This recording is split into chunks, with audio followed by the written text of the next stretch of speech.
voy a dar la bienvenida a nuestro invitado, economista. ¿Cómo está? Muy buenas tardes. Gracias por aceptar nuestra entrevista. Bienvenido a la Nueva TV. Muchas gracias a la Nueva TV por la oportunidad de poder dialogar con tan estimable audiencia. Economista, primero preguntándole cómo está usted, los suyos en casita tras esta pandemia. Pues todos aquí encerrados, no salimos a ninguna parte, esperando que se supere esta situación, esta cuarentena, e incluso con la limitada movilización que vendrá después. Economista, voy a entrar ya en materia. Precisamente el gobierno anunció medidas, está en la Asamblea Nacional debatiéndose dos de ellas de estos proyectos de solidaridad y de ley humano para su consideración. ¿Están bien? ¿Están mal? ¿Hay que hacer más? ¿Hay que hacer menos? ¿Hay que quitar? ¿Hay que poner? ¿Qué es lo que hay que hacer, economista? Bueno, comencemos por el proyecto de fondo, que es el proyecto del nuevo Código de las Finanzas Públicas. Yo pienso que sí se requiere un nuevo Código de las Finanzas Públicas, o sea, realmente no es un nuevo código, se está reformando el existente. Pienso que en términos generales está muy bien intencionada esas reformas, sin embargo, tiene algunas deficiencias. Tiene algunas deficiencias, por ejemplo, trata de establecer por ley algunas cosas que ya existen en la Constitución y hasta cierto punto el texto de la ley no es compatible con el que está en la Constitución y eso puede traer problemas con ese proyecto. En segundo lugar, hay una nueva disposición a cómo se va a manejar las empresas que no son o las entidades que no son parte del presupuesto, qué relación van a tener con el Ministerio de Finanzas. Estamos hablando de los gobiernos locales, estamos hablando del Seguro Social y las empresas públicas. Con las empresas públicas no hay ningún problema, porque sí debería haber un poco más de control por parte de finanzas. El asunto es cómo debe cambiarse, si se va a cambiar la relación entre el gobierno y los gobiernos locales, porque se supone que son descentralizados y autónomos, y el gobierno, por otra parte, necesita poder dar una visión armónica de la situación de las finanzas públicas. Ahí puede haber un conflicto y los legisladores van a tener que resolver. Otro punto es que dentro del sistema de sector público también quiere traerse dentro de una línea de manejo fiscal al Seguro Social, y el Seguro Social es autónomo. Entonces, ¿hasta qué punto lo que propone el gobierno al respecto es positivo, por una parte, y hasta qué punto lo que propone el gobierno no está en contraposición a lo que dice en otras leyes, como por ejemplo el COTAD, lo que dice sobre los gobiernos seccionales, o la propia Constitución de lo que dice la Seguridad Social? Eso dentro de ese proyecto de fondo. Y después puedo seguir con el otro proyecto si usted tiene comentarios sobre esto. Claro. Economista, he leído algunos artículos de usted como columnista y habla de una parte, de una situación económica, yo lo podría decir salomónica, tanto para la empresa privada como para los empresarios como para los empleados, en donde se puede afirmar una baja de sueldos y que todos no se queden en la calle, sino más bien puedan mantener su trabajo, pero disminuir el sueldo. Eso quisiera que nos explique esa teoría, por favor. Bueno, el punto es que en estos momentos las empresas están cerradas, no están trabajando. No está previsto que la mayor parte de esas empresas pueden trabajar de una manera normal. Y por otra parte, en otros países, en el resto de países del mundo, el gobierno está haciendo lo posible por ayudar a las empresas a pagar esos sueldos, porque no quiere que haya desempleo. En Francia, por ejemplo, están pagándole a toda empresa que no se despide, le están compensando por el rol de pagos. En Estados Unidos no hacen así, pero en Estados Unidos hay un seguro de desempleo adecuado, o sea que el pierde el empleo recibe un seguro, se coge un seguro. Aquí en el Ecuador no hay esa situación. Y entonces lo que se está buscando es para que las empresas no despidan, que puedan pagar parcialmente el salario, porque si una persona no está yendo a trabajar y no está en capacidad de trabajar tiempo completo por medios digitales, entonces va a recibir un menor sueldo. Entonces el empleado puede sentirse que le está perjudicando porque gana menos, pero por otra parte la realidad es que la alternativa es que se despida, y de hecho hay muchas empresas que están despidiendo. La situación va a ser muy angustiosa con el despido, y esto es impedir que haya un despido más masivo del que ya hay. Economista, el Ecuador necesita dinero. Hay multilaterales que también de cierta manera están aportando. ¿El Ecuador debe casarse con cualquiera que aporte dinero para acá al país? Bueno, lo que sucede es que hay lo principal que puede haber de dinero es canalizado a través del Fondo Monetario, porque con el Fondo Monetario se articulan el Banco Mundial, la CAF, el BID, o sea, son entidades independientes, pero que más o menos se entienden en los fines. Nosotros tenemos conceptualmente dos tipos de problemas fiscales. El uno, el que veníamos arrastrando y que teníamos un acuerdo con el fondo, que se ha interrumpido, y luego el nuevo causado por el COVID. Entonces, yo pienso que podemos aspirar a apoyo de los organismos multilaterales. Han anunciado que se está demorando los desembolsos, pero lo que es importante es que el país demuestre que está haciendo esfuerzos para resolver sus problemas. No tanto los de la pandemia, que son difíciles de controlar, pero los que ya teníamos de atrás, que era un hueco importante en las cuentas fiscales. Entonces, si el gobierno hace, y nosotros los ecuatorianos, ciudadanos, asamblea, gobierno, estamos marchando para resolver el problema, va a ser mucho más fácil que los organismos multilaterales nos presten, porque ellos pretenden recuperar el dinero y se piensan que va a ir digamos, se va a perder ese dinero porque el gobierno no va a resolver, el dinero que recibe no le ayuda a resolver el problema, solo para dilatar las soluciones, entonces no nos van a dar sino muy poco. Entonces debemos hacer trabajo en casa y vigorosamente pedir el máximo apoyo que nos puede dar los organismos multilaterales. Economista, en ese sentido, yo escuchaba hoy una mañana una entrevista al expresidente Rafael Correa y él señalaba que en agosto, si es que no se toma acciones, podría estar en el limbo la dolarización. Yo pienso que el expresidente Correa está trayendo esas cosas a la palestra porque está interesado en desestabilizar la economía. Yo pienso que eso lo que va a hacer es poner nerviosos a sus seguidores, a los que los escuchan, y por supuesto vivimos una situación de expectativas. Si uno tiene malas expectativas, las cosas pueden deteriorarse. Más bien, pienso yo que si no fuera porque estamos dolarizados, ya tendremos una crisis tan grave como la de hace 20 años, que los mayores entre nosotros nos recordamos, los más jóvenes no, pero porque estamos dolarizados, en primer lugar, los salarios compran todavía cosas, cuando hace 20 años los salarios no compraban nada, la gente no recibía dinero, el salario era como 10, 20 dólares al mes, todo lo que significaba el salario por la inflación y devaluación. Y en segundo lugar, las personas que tienen dinero en los bancos lo perdieron por la inflación. Ahora no hay inflación. Entonces, esos dineros que uno tiene ahorrados en el banco no están perdiendo valor. Entonces, al contrario, la dolarización nos está aliviando el costo de la crisis.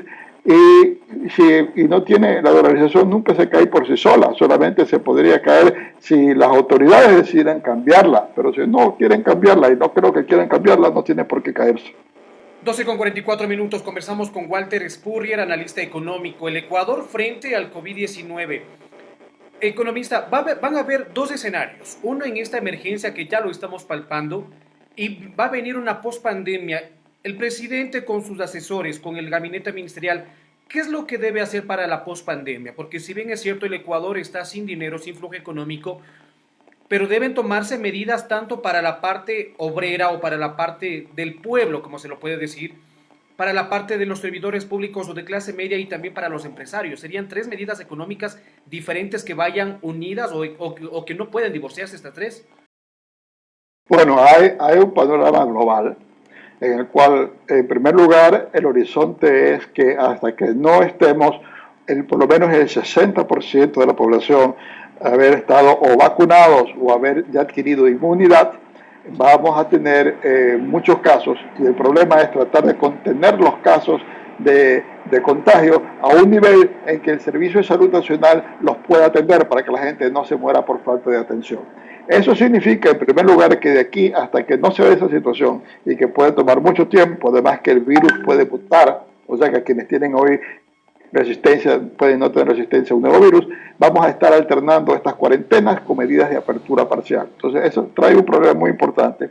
El cierre de las actividades económicas nos ha significado que se ha roto la cadena de pagos, eso es lo más grave. O sea, si uno no produce, las empresas no producen, las que producen no pueden vender, y cuando pueden vender el comprador no les paga o les dice yo les pago cuando yo ya pueda cobrar lo que yo estoy vendiendo.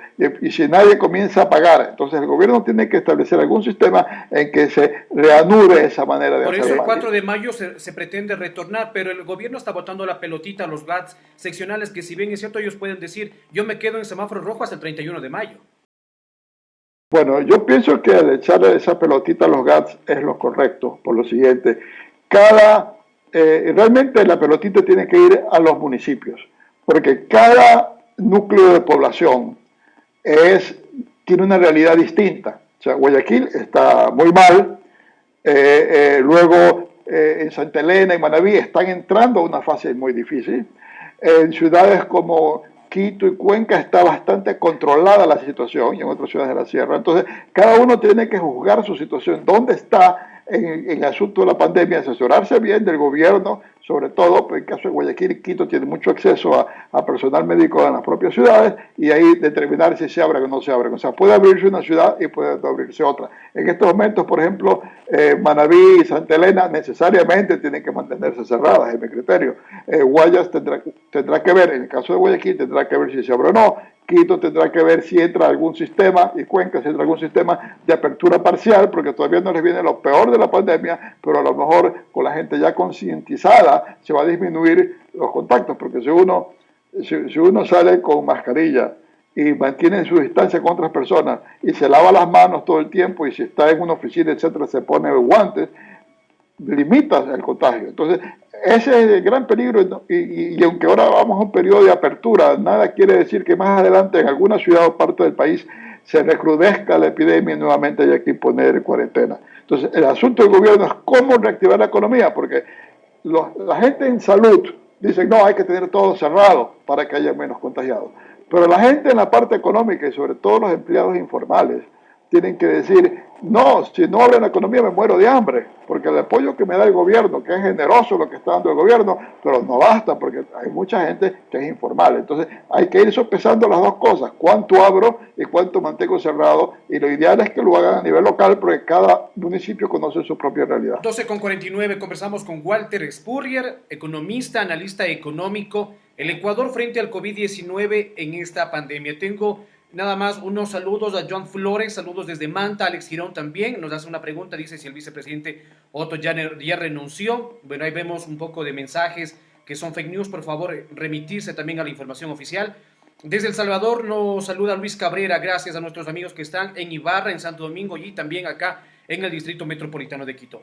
Economista, luego de pasar este 4 de mayo, si es que poniéndonos en el peor de los escenarios y la gente comienza a laborar, comienza a trabajar, Dios no quiera pase que se comiencen a contagiar más personas, el sistema de salud colapse más de lo que ya quizás está, ¿qué se puede esperar? Porque hay que poner en la balanza las dos partes. Claro, o sea, tienen que ir calibrando. Como yo digo, el que más gente se contagie es inevitable. Ya el propio autoridades hablan de un 60%, que es lo que dice el estudio seminal para controlar la pandemia que viene de Londres, del Imperial College de Londres. El asunto es que esos contagios no rebasen la capacidad de atención, porque si no rebasan la capacidad de atención, solamente un número muy pequeño de casos muy graves terminarán en fallecimiento, el resto se van a reponer. Entonces, en ese sentido, en el momento en que se sienta que los casos están subiendo de nuevo, van a tener que nuevamente cerrar y entrar en una, digamos, en una cuarentena. Entonces la población hay que concientizarla de que tiene que tomar cuidados, porque si no toma cuidados va a volver la cuarentena, porque sería necesario volver a poner la cuarentena. Entonces, en países muy disciplinados, por ejemplo en Alemania, tienen menos fallecimientos que en España, que en Italia, que en Francia, y no han estado en la cuarentena que nosotros hemos tenido, porque todo el mundo ha sido disciplinado y ha salido con antifaz, con mascarilla, y ha mantenido la distancia y se ha lavado las manos. Entonces, en ese sentido, hay que concientizar a la gente y un poco con las cifras y un poco con el criterio que tengan cada autoridad municipal va a tener que ir juzgando cuándo abre, cuándo no abre, o en ciudades grandes como Quito y Guayaquil es posible que incluso sea por distritos, por sectores de la ciudad que se abre o no se abre. Economista, ¿qué pasa con la caída del precio del barril del petróleo? Nos afectó tanto que salimos de una crisis de octubre que fue un panorama distinto nos estábamos recuperando y 4 meses después caemos en una crisis mucho peor y nos cogieron desprevenidos prácticamente. Bueno, ahora estamos con un precio del petróleo que no nos deja renta, aparte que no estamos produciendo por la ruptura de los dos oleoductos, no podemos contar que vamos a tener ingresos del petróleo, nos aumenta el hueco fiscal en unos 2.000 millones de dólares el presente año, nos indica que nos vamos a tener peor comportamiento de la economía que se estaba pensando, BID, Banco Mundial, la CEPAL, etcétera, todos están apuntando entre 6 o más por ciento de caída de la economía. Entonces, sí, ese es un problema muy importante, pero tan pronto comiencen a abrirse los Estados Unidos y Europa, que será dentro de unos meses, tampoco pueden estar cerrados todo el tiempo, es de esperar que comience la reactivación del precio del petróleo y podamos retomar tener ingresos petroleros. ¿Cuánto necesita el Ecuador para reactivarse económicamente? Uy, para equilibrarse necesita, a ver, necesitábamos como más de 5.000 millones de dólares antes, ahora necesitamos otros 7.000 millones adicionales. 12.000 Entonces millones. estamos hablando cifras de 12.000 millones, 14.000 millones, depende cómo se hace el cálculo, que necesitamos en ingresos, algunos de los cuales ya están palabreados esos ingresos, porque recuérdense que no solo el hueco que tenemos fiscal, sino que tenemos que pagar, hay deuda que hay que pagar, entonces tenemos que combinar entre los nuevos fondos y conseguir posponer los pagos, que eso es lo que estamos haciendo al menos con los tenedores de bonos, estamos posponiendo los pagos. Entonces ese es el equilibrio que tiene que hacer el gobierno para poder pagar sus cuentas y para poder equilibrar la economía. En la medida que no alcance todo eso, va a tener que no cumplir el gobierno con ciertos pagos, se van a posponer ciertos pagos, no va a poder cumplir con el pleno pago de los salarios de administración pública, entre otras cosas.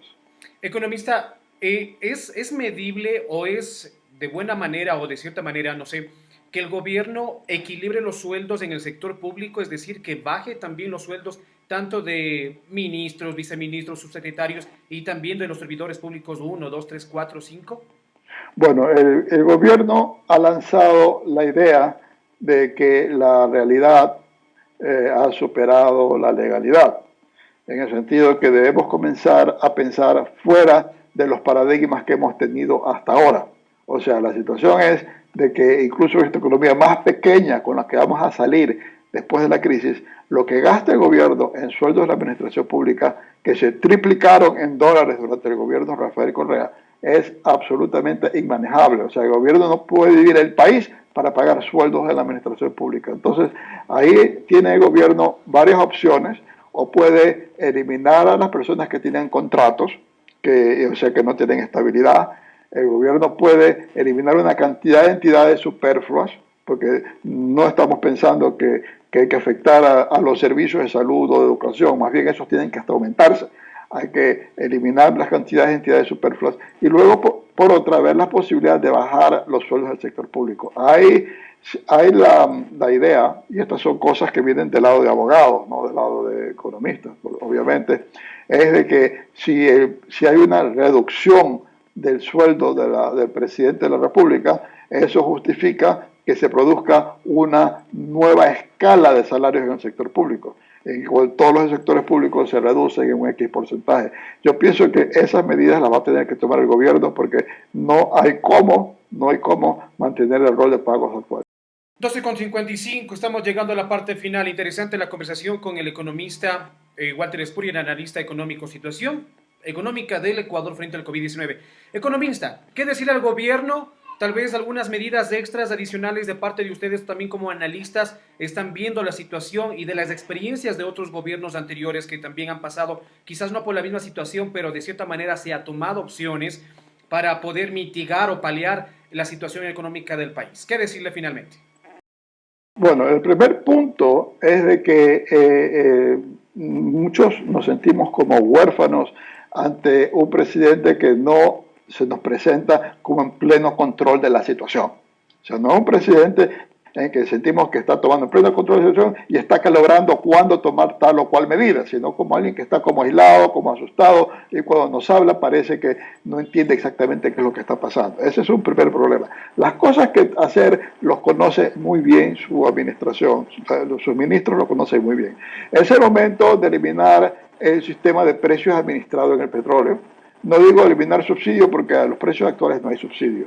Para gasolina y para diésel. El gas es un caso aparte, pero gasolina y diésel entraron a un sistema de libre mercado, porque el día de que se recupere la economía mundial y sube el precio del petróleo, el gobierno no tenga que subsidiar ese petróleo. Y compensarlo con que se asegure que no suban los costos del transporte urbano e interprovincial, o sea, para las personas, para que el pueblo no se sienta afectado en sus ingresos porque el pasaje le cuesta más. Con eso soluciona un problema. En segundo lugar, tiene que tomar las medidas para bajar el gasto en la administración pública, sobre todo el rol de pagos. Eso tiene que hacerlo para ganar, digamos, sea más sustentable el gobierno. Tercero, tiene que haber un mecanismo, una mayor flexibilidad laboral, porque hoy las empresas dicen no puedo tener empleados. Ya a este paso vamos a perder una enormidad de empleados, a lo mejor perdemos 500.000 empleados formales, eso sería una catástrofe. Tenemos que tomar una vida más realista de salarios y de política laboral. Si usted se pone a pensar en los sueldos en Colombia son el 40% más baratos, ¿cómo no va a ser que entonces los quiteños no vayan a comprar cosas haipiales cuando son mucho más baratas?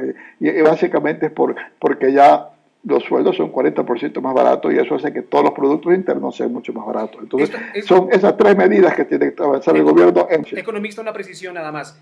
Al momento que se rebajan los sueldos, ¿también se rebaja todo? Es decir, se equilibra absolutamente todo. ¿Por qué? Hablo porque, por ejemplo, un arriendo que cuesta unos $200 y si usted gana o le bajan a $320, por ejemplo, ¿no compensaría de cierta manera lo que está ganando? Bueno, claro, o sea, lo que sucede es que los salarios es el más inflexible de los precios porque está protegido por ley que no se lo pueda cambiar, etcétera. El momento en que eso cambia, el hecho que hay contracción en la economía va a hacer bajar los costos. Si de pronto se necesitan, si los abogados estiman que tienen que haber medidas legales complementarias, como decir, por ejemplo, se dan por terminados los arriendos y para que se pacten nuevos precios, es evidente que todo va a bajar, porque los productos no están bajando, porque el costo de producción es muy alto, pero todo tiene que bajar, o sea, porque cuando estoy diciendo que los precios, los salarios en Ecuador son muy altos, no estoy diciendo que el ecuatoriano está viviendo mejor que el colombiano, porque el colombiano también paga precios mucho más bajos por todo lo que consume. Exacto. El asunto es que para poder competir en el mercado mundial y poder exportar y poder producir en el mercado interno sin temor a la competencia de los vecinos, tenemos que bajar nuestro nivel de costos.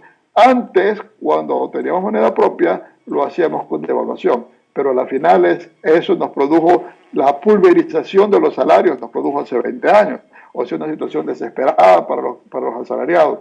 Ahora con dolarización están protegidos los sueldos, no se iría a ese nivel, pero algo tienen que irse bajando salarios y costos de la economía para equipararse con el resto del mundo. Con una última pregunta me quiero despedir, economista, y bueno, lo que nos han venido diciendo también nuestros amigos. Luis Quispe, cobren la deuda a los banqueros y a las empresas y paraísos fiscales que retornen estos capitales. ¿Qué decir frente a esto? Bueno, cobren a los banqueros. ¿Qué le van a cobrar a los banqueros? O sea, ¿qué les debe los banqueros? Recordemos que los bancos, todo el dinero que manejan los bancos, una enorme cantidad de dinero que manejan los bancos, es lo que nosotros depositamos ahí. O sea, es nuestro dinero. De pronto decirle, los bancos paguen toda la cuenta, y hay muchas soluciones que se dicen que a la postre significa usar la liquidez que tienen los bancos. Significa que si toda esa plata se utiliza de esa manera, los bancos no nos van a poder responder a nosotros por los depósitos. Y la principal tarea de los bancos es respondernos a nosotros por la plata que tenemos depositada. Entonces, no se puede jugar, no es plata de los banqueros. Entonces, en ese sentido, no se puede ir por ese lado. Ahora decir que la plata que tienen afuera, los bancos tienen dinero afuera, esencialmente porque si el día de mañana mucha gente quiere sacar plata, por ejemplo, hoy, cuando nos metieron en cuarentena, muchos quisimos, yo también, usted también supongo, queremos, vamos a meter en la casa, yo tengo que tener billetes en la casa porque tengo que comprar cosas con billetes, no voy a pagar no me van a aceptar cheques, a lo mejor la tarjeta de crédito ya no me sirve, tengo que tener billetes, y eso significa una enorme retirada de dinero en efectivo de los bancos. Los bancos lo pudieron hacer porque tenían liquidez. Entonces, los bancos tienen un porcentaje de su plata, igual como nosotros podemos tener un porcentaje de nuestro dinero en una cuenta de ahorro para casos de emergencia y no todo girando en la cuenta corriente. Entonces, traer ese dinero también significa, al final, es decir, vamos a coger la plata de los depositantes de los bancos para solucionar el problema. Primero, no soluciona el problema, y segundo,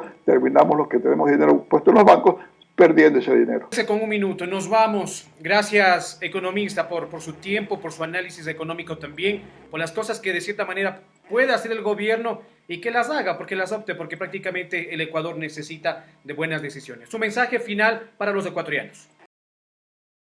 Bueno, es la crisis más grande que hemos tenido en la historia. Vamos a salir adelante si todos armamos el hombro y pensamos en el futuro, y estamos dispuestos a hacer los sacrificios que nos pida este momento, pensando en darles a nuestros hijos un mejor Ecuador. Muchísimas gracias, economista. Le agradezco por su tiempo. Que tenga una muy buena tarde. Un saludo para su familia. Igualmente usted. 13:02. Conversamos con el economista Walter Spurrier. Ahí están algunos análisis también económicos. Ustedes conocen. El Ecuador necesita, en conclusión, amigos, el Ecuador necesita cerca de 12.000 a 14.000 millones de dólares para reponerse económicamente. Y esto también lo ha dicho algunos otros analistas, no solamente el economista Walter Spurrier, coinciden en esta teoría. Señala que también deberían rebajarse los sueldos, es decir, si es que usted gana $800, bajarse a 600 y así, tablas diferenciadas tanto en el sector público como en el sector privado, para que todo se estabilice y también baje los precios de los productos, porque no es factible que si usted gana $400 de sueldo básico, o que gane $500, le bajen a 400 y un arriendo usted pague de 200. Entonces, no coincide de cierta manera esta teoría, pero sin embargo, se tiene que bajar todo.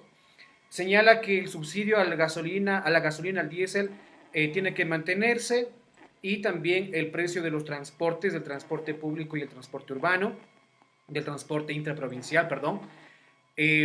Además de ello, señala que deberían reducirse los sueldos del sector público y también decir chao a los ministerios que no son tan necesarios para reducir el gasto inflado del gobierno nacional dentro del sector público, de acuerdo a lo que ha señalado. Tengo comentarios a ustedes, gracias amigos, gracias, dice Raúl Osvaldo Tubón Jurado, que hayan sueldos internacionales para que haya gastos internacionales, eso no piensan estos burócratas. Tengo más mensajes, Raúl, y no vengan a subir las cosas, parece que sin ningún impacto, ahí solo van a poder transportarse los ricos, serán los únicos que podrán hacer las cosas, nos menciona. Tengo más mensajes de texto en esta transmisión, gracias por estar conectados. Amigos, amigas, nosotros nos vamos. Este día, recordarles la información importantísima que este día tenemos alrededor de 24.000 contagiados, específicamente 24.258 contagiados. Esto es lo que arroja el mapa global de todo en pruebas. Les explico. En pruebas PCR, que son las pruebas que te dan un 99% un 99% te dan de resultado positivo o de confiabilidad, exactamente, esa es la palabra, de confiabilidad en las pruebas de COVID-19, que si es que te haces tú, esas pruebas de confiabilidad son, el 99% son reales. Se han hecho 15.700, entonces hay 15.700 contagiados por COVID-19 realizadas pruebas PCR con el 99% de confiabilidad, y el resto, que son alrededor de 7.000, son realizadas, son personas que se han realizado pruebas de COVID-19 con pruebas rápidas. Es más o menos como unas pruebas de embarazo, la prueba de embarazo de sangre, que es la más confiable, es la prueba PCR, y la otra prueba rápida que compras en $3, $4, es una prueba que se han hecho también personas. Entonces, el dato exacto que nos emiten en el COE nacional nos señala que 24.258 personas están con casos positivos, de las cuales 15.700 con pruebas 100% reales o 100% confiables, y el resto, que son 7.000 personas, se han hecho las pruebas rápidas, como ya les menciono, haciendo un ejemplo como pruebas de embarazo. Usted se va a hacer una prueba de embarazo de sangre 100% real o confiable hacerse una prueba de embarazo que cuesta unos 3, 4 dólares, en donde si usted se hace, pues, y de cierta manera sí es confiable, pero no al 100%. Entonces, esos son los datos que tenemos en este momento. Son dato alentador, 1.189 recuperados. Hay personas que 1.189 personas se han recuperado total del COVID-19, es decir, que han salido ya de este COVID-19. 1.643 personas dadas de alta, que han salido de los hospitales y ya se están recuperando en casita, han salido de cuidados intensivos. Y 2.083 personas que han fallecido por COVID-19 y por posible COVID-19. Esos son los datos que tenemos hasta el momento. 13:07 nosotros nos despedimos. ¿Tenemos más mensajes de texto? No tenemos más mensajes. A las 5:30, 17:30, estaremos conversando con la gerente de la Corporación Financiera Nacional. Es muy importante que usted también conozca qué es lo que están haciendo para las empresas, para las pymes.